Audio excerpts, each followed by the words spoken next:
that the aliens were telling them that soon there was going to be a change. The change was coming. Everybody was going to know his place. It was going to be wonderful. The change is coming. The change will be.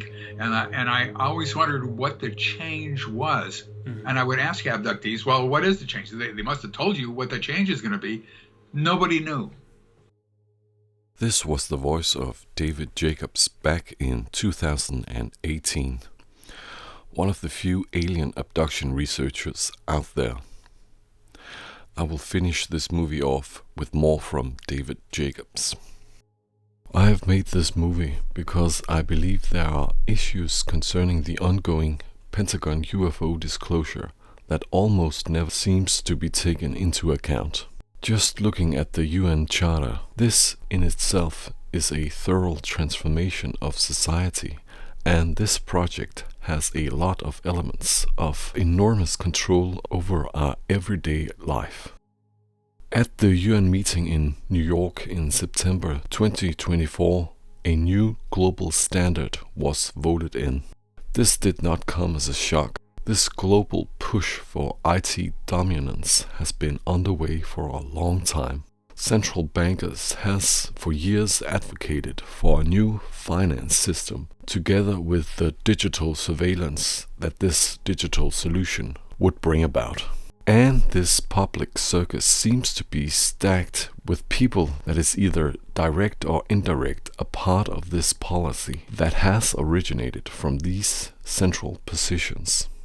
People who has followed me over the years may recognize that I do indeed wish to build my arguments on technical evidence. In this film, there is a lot that I can't support with technical evidence. Although, that being said, I will present a lot of alarming coincidence, which I consider coherent supporting evidence of why I believe it makes a lot more sense to understand what is happening on the UFO scene since 2017, as very likely being a part of a bigger coordinated push for global governance. UFOs exist, it has been acknowledged, and it can be proven that power has been untruthful concerning UFOs for many years. So, this day and age must be a victory over lies, now that UFOs has been somewhat acknowledged. Even if this is true, one might ask oneself, why has this information concerning the topic reached a level of credibility at this point in time, after about 70 years of UFO evidence having leaked? The US Western-led coalition has been caught in so many international lies, and is already in some form of conflict with other superpowers across the world. The petrodollar standard is being dropped across the world, and the people living in US seem to have lost confidence in the mainstream medias. Why, by any stretch of imagination, would the US government use this point in time to drop a potential world-changing information? In this film, I will build upon my hypotheses that there seems to be a lot of evidence that the UFO phenomenon only has been partly acknowledged because of the topic's ability to play along with the tunes emanating from places like WEF and World Government Summit and so on. In the Danish film, What Drives the Leading or Misleading UFO Light, I present documentation that the acknowledgement of the UFO phenomenon already back in 2013 was regarded as one of the main global risks that needed centralization of power to be formally addressed. This is arguably one of the indications how the UFO phenomenon seems to be galvanized. It seems to be laid out as something so advanced that smaller nations can't deal with it themselves and need bigger world collaboration to get answers. In this film, I will look at different actors on the UFO scene and give my interpretation on how their UFO research, either deliberately or not, seems to back up tunes emanating from the UN and WEF, etc. Discussing the different players on the UFO scene, this is not done to point these people out, but more to point out what could be a byproduct of their expressions and conclusions. A MUFON conference and my initial suspicion. Some years back, I started digging into some research that would initially end up in a small BitChute film I made called Ufology and Disinformation. The point with this film was that some intel organization with very high degree of certainty was behind the creation of the world-renowned UFO contactee of the 50s, George Adamski, and arguably more of the UFO prophets that has been thrown onto the UFO scene from time to time. The best evidence against George Adamski's claims, arguably, is his co-author Desmond Leslie, that just happens to be the cousin of Winston Churchill, whom just happened to be sworn in as Prime Minister of Britain just 2 years prior to Adamski's first book in 1953, and therefore must have been close to either MI5 or MI6 and other British intel agencies. Among other noticeable evidence against the validity of Adamski must be the fact that he was a science fiction writer and already back in 1949 had published a sci-fi book which miraculously involved a trip to Venus with a main character named George.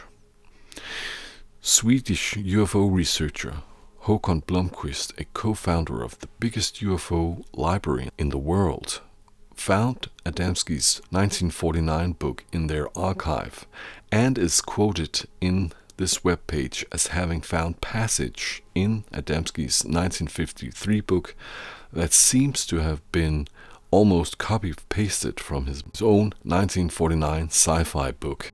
What a strange coincidence. Anyway, some people in power gave Adamski what almost sounds like a diplomatic passport, something I had never heard about given to a non-government individual. And strange as people in power with clear evidence did not want to address the UFO topic, why then give someone that talked about UFOs this clear advantage? This added to Adamski's history. It turns out that Adamski was tributed space at Arlington Cemetery, the highest eligible public cemetery out there. Not bad for a former alcohol smuggler and a UFO buff. Even though there's extreme scarce indication that Adamski at all were truthful, the division he created within the Danish UFO Society was complete. The biggest UFO organization fractured just because of this, as I think of him, disinfo agent. When I, some years back, found this MUFON 2017 conference debate, several things came to my mind. The following chapter may be speculation on my part. Still, it may represent one way in which disinformation historically has been put into circulation within the UFO field. MUFON have had many different speakers through the years, but there has always, to me it seems, been a demand for evidence. A demand MUFON itself uses time on by educating UFO researchers. Suddenly there were 3 people speaking in MUFON 2017 conference that did not present real evidence for their claims. And MUFON's decade-long devotion to evidence-based research seemed a bit at risk.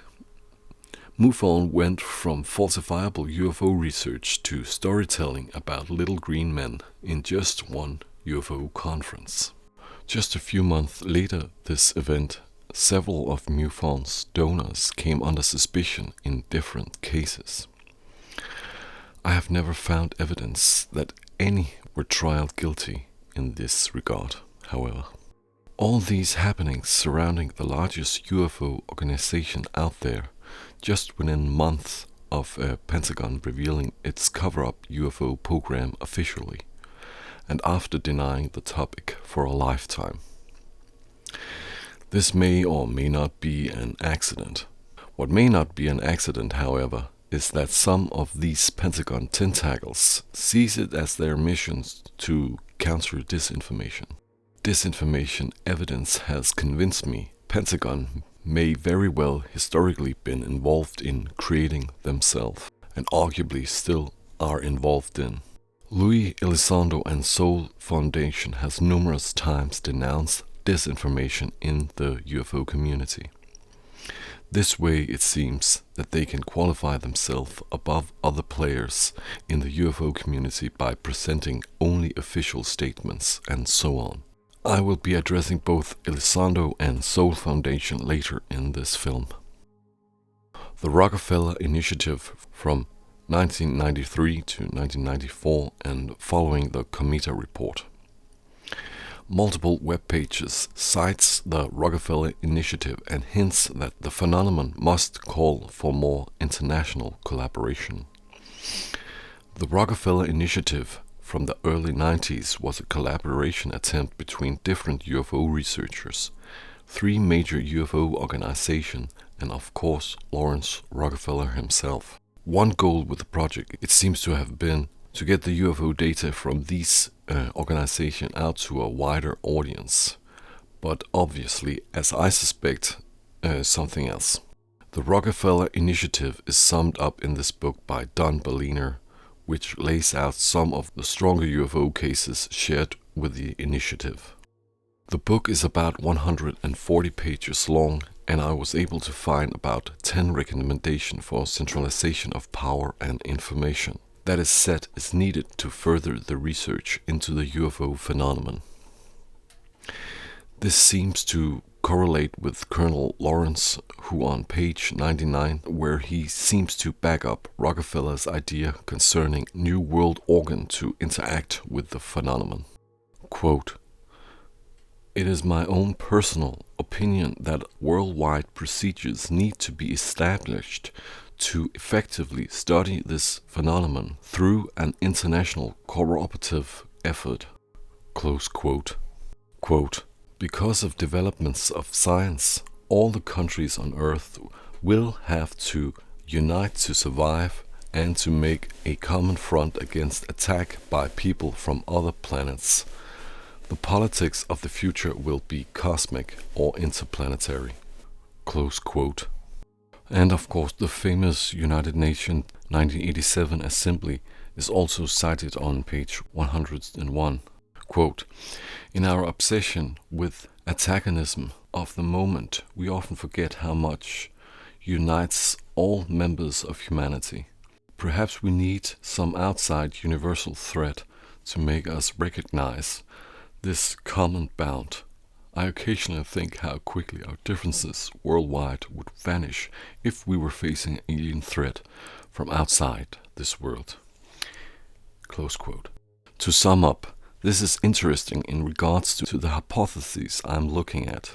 With so many recommendations to centralization of intelligence, meaning that about 7 to 8% of the total pages from this book list recommendations to galvanize the atmosphere towards a UFO world organ, as this is the only way that can help us to share light on UFOs.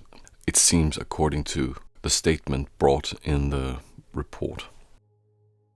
Another place I found, quote, "The briefing document eventually became the model for a similar report prepared by a number of former high-ranking French military and intelligence officers and scientists who formed a group called Cometa, Committee for In-Depth Studies, that led to the release in 1999 of their own famous report, UFOs and Defense." This text is from the Cometa report. "Encouraging thought in order to place the phenomenon in a global context. The work mentioned above will enable progress in the partial models of the phenomenon cited, along with considerable spillover for defense and industry. But the global interpretation of well-documented but inexplicable phenomenon will require other research. Even further towards centralization of power do the Cometa report seems to want to go.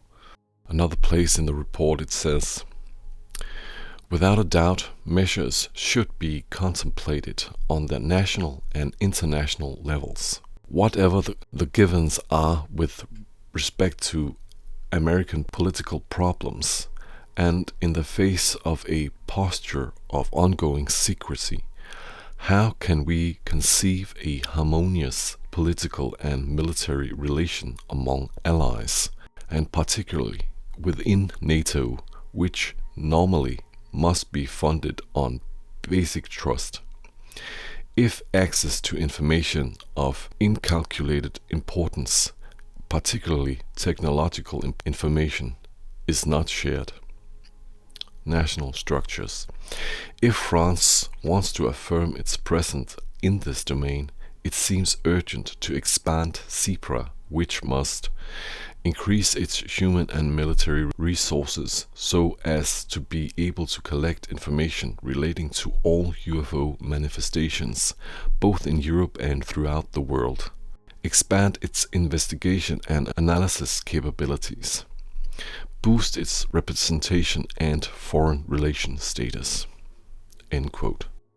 Therefore, it seems that the seeds that were sown by the Rockefeller Initiative back in 1993 later would have been involved spawning these theses, that we as a people can only get smarter in regards to UFOs if we agree to a central research organ with some kind of international authority.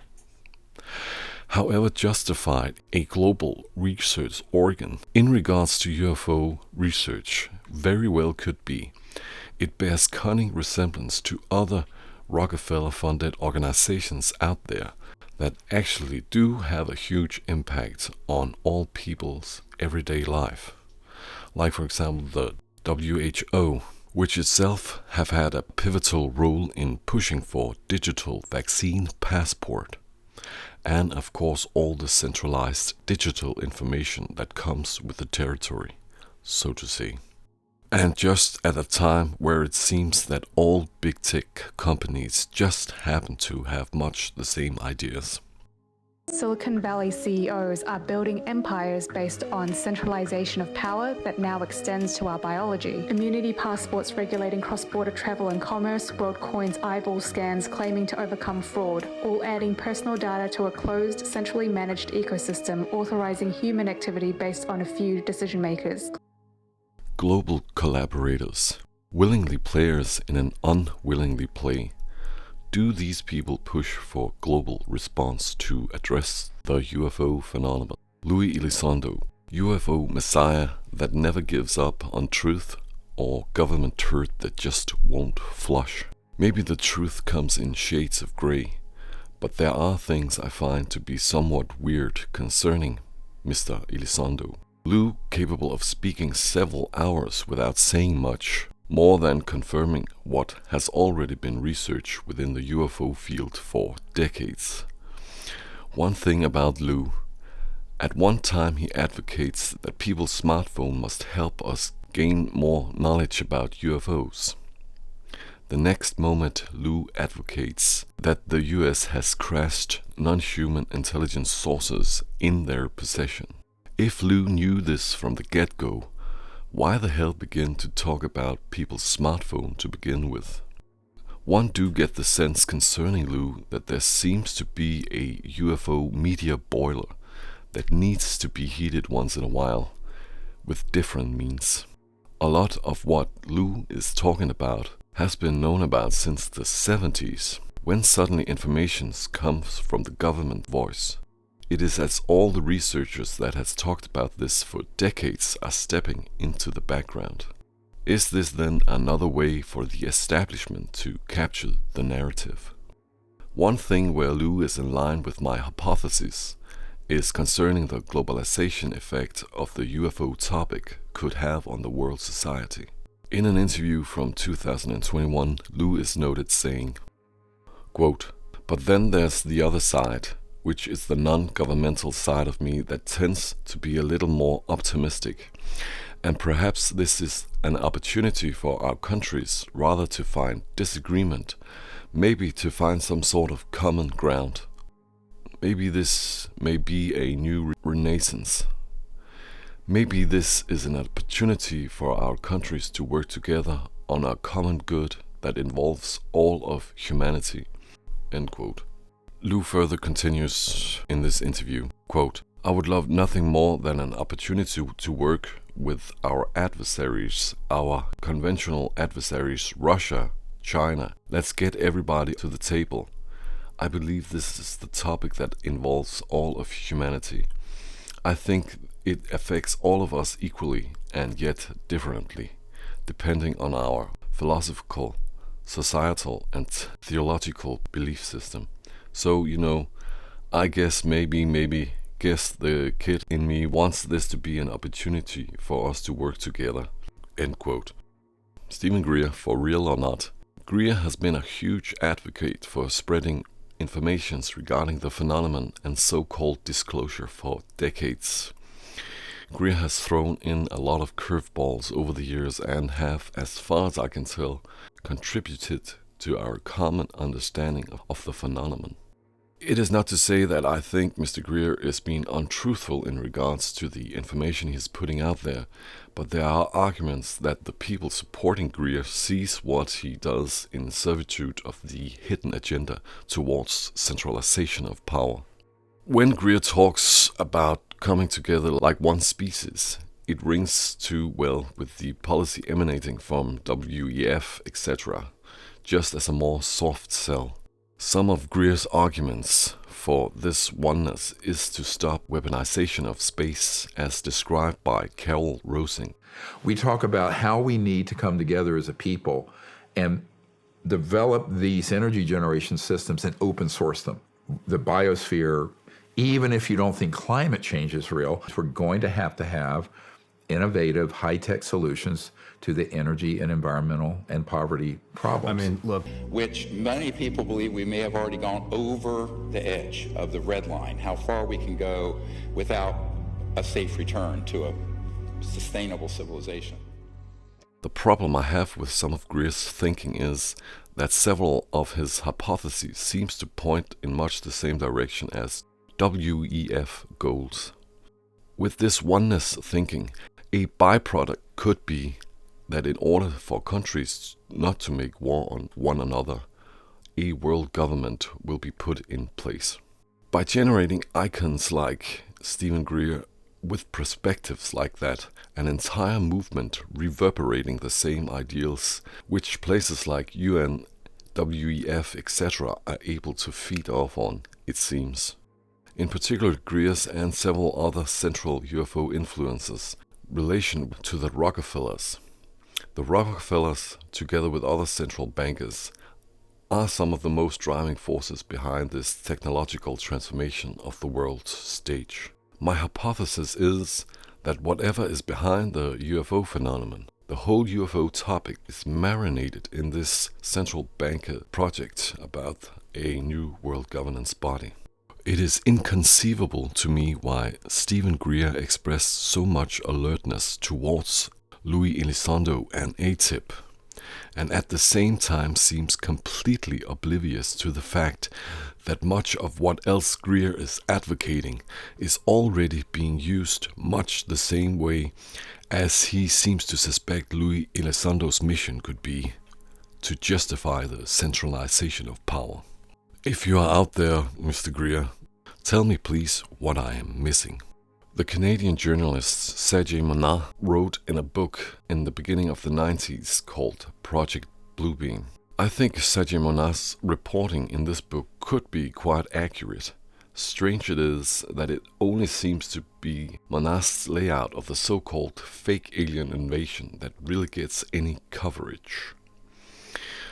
Project Bluebeam, as described as Sergei Monat in his book, were a secret government plan to usher in a new world order society in order to combat a fake alien invasion orchestrated by governments itself.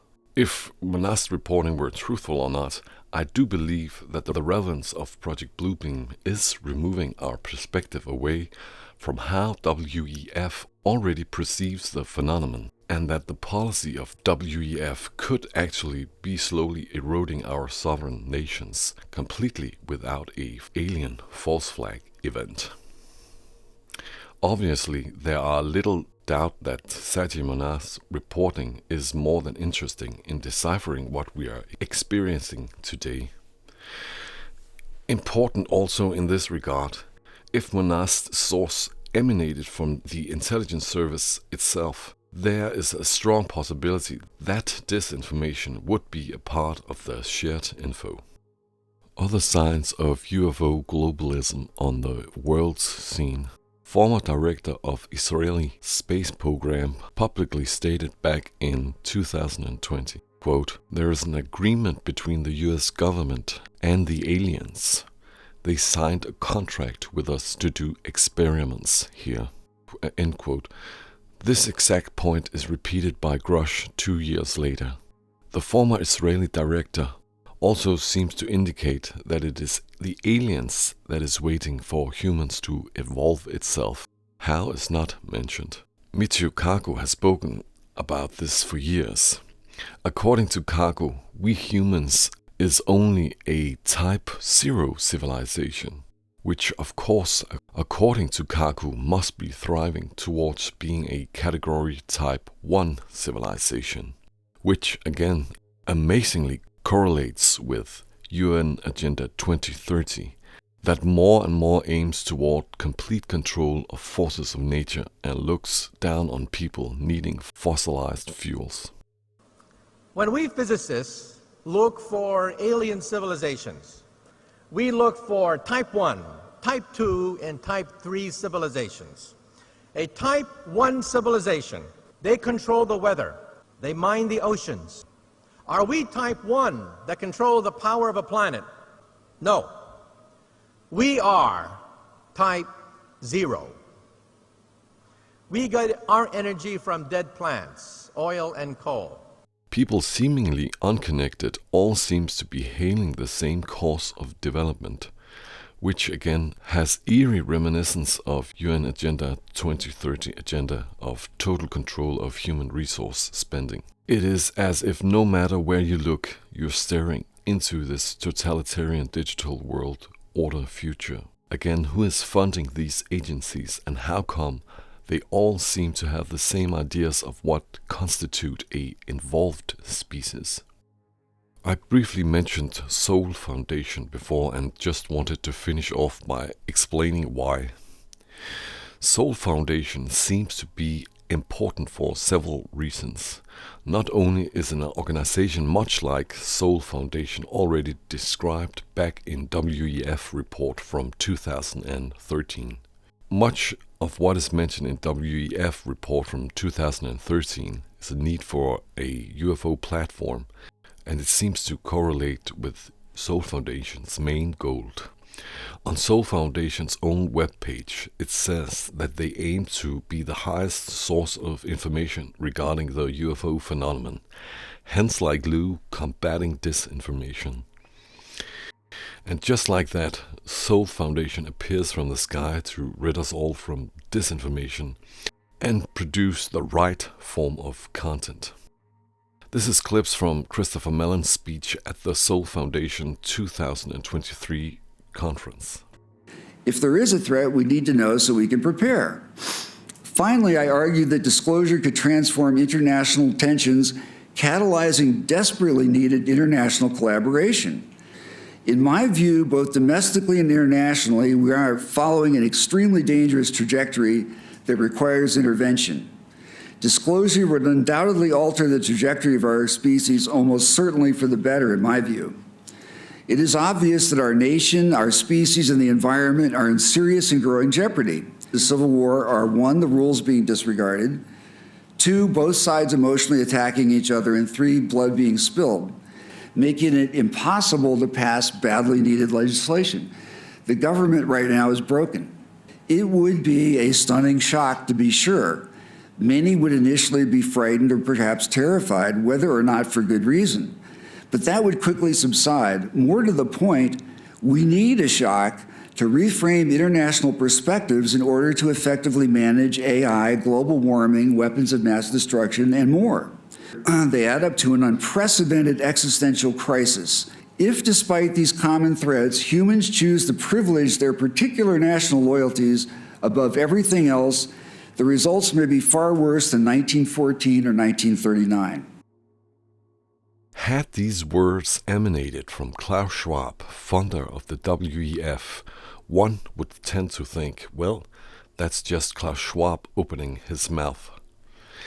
But when these words are spoken at Soul Foundation's open conference, more people should ask themselves if the project of UAPs in reality is about something else entirely. And this Soul Foundation already from the get-go is noted as counsels to the White House, seems also very scripted. So there are some evidence that suggests that the UFO topic is being used like other topics that has the same ability to justify a world governance system. Much of what Soul Foundation lists on their webpage is somewhat fluffy, and you can read a lot of stuff into the words. However, there seems to be little doubt that Soul Foundation not only sees globalism as a possible answer to the UFO phenomenon, but rather as an absolute necessity. I further found this text on their webpage. Quote, International relations. UAP are a global phenomenon necessitating some degree of international cooperation and collaboration on information sharing, investigation, and public communication. These actions made due to the risk of rapid uncontrolled disclosure. Countries may want to consider new treaties to prevent the weaponization of UAP-related technologies and collective actions through a supranational organization such as United Nations. 3. Scientific progress and UK competitiveness. The scientific investigation of UAP may prompt new investment opportunities and enable extraordinary technological progress in many sectors of the economy, both at home and abroad. While that progress could be beneficial, it might also turn out to be disruptive to the economic status quo and require domestic and international policy responses. End quote. And then we are back at the beginning. What is driving the leading or misleading UFO light? How come this all speaks too well with PhD in history and probably world-leading UFO abduction researcher warning from 2018? That the aliens were telling them that soon there was going to be a change. The change was coming. Everybody was going to know his place. It was going to be wonderful. The change is coming. The change will be. And I always wondered what the change was. Mm-hmm. And I would ask abductees, well, what is the change? They must have told you what the change is going to be. Nobody knew. I fear for the future. I never would have imagined myself saying something like that some years back. But now I have no choice. The evidence is overwhelming. It's sort of mind-boggling that this is happening and that it's headed towards something. They're not doing this because they're experimenting on us or anything like that. This is headed towards what I would imagine to be a major event where they will suddenly take over the Earth for reasons that we do not know. Whatever seems to animate much of the world stage, it seems dependent on our unawareness. As a saying goes, you can fool some people some of the time, but you can't fool everybody all the time.